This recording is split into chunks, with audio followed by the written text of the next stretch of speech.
अब हम आपको आखिर में यह बताएंगे कि इस वर्ष भारत के दो पड़ोसी देश पाकिस्तान और बांग्लादेश में चुनाव हो रहे हैं, लेकिन इन दोनों देशों में चुनाव के नाम पर मजाक हो रहा है। ये दोनों पड़ोसी देश एक समय भारत का हिस्सा थे, लेकिन आज इन तीनों देशों में से भारत वो अकेला देश है जहां सत्ता की चाबी जनता के पास है।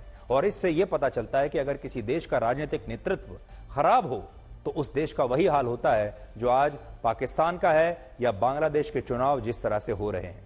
आपने वन मैन शो के बारे में तो जरूर सुना होगा, लेकिन बांग्लादेश में इस समय वन वुमन शो चल रहा है, क्योंकि बांग्लादेश की प्रधानमंत्री शेख हसीना के सामने कोई विरोधी दल या विरोधी नेता है ही नहीं और उनकी जीत चुनाव से पहले ही पक्की हो चुकी है। 7 जनवरी को यानी 2 दिन के बाद होने वाली वोटिंग वहां सिर्फ एक फॉर्मेलिटी है, एक दिखावा भर है।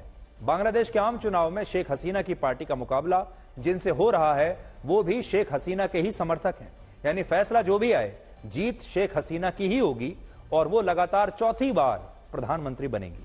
और ऐसा नहीं है कि बांग्लादेश में विपक्ष नहीं है, वहां भी विपक्षी पार्टियां हैं, लेकिन उनके नेता और हजारों कार्यकर्ता पिछले 3 महीने से जेल में बंद है।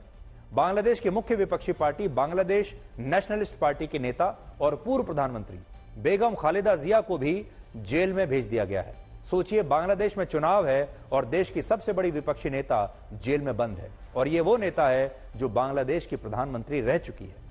बांग्लादेश में परसों होने वाले आम चुनाव का 14 विपक्षी पार्टियों ने बहिष्कार किया है।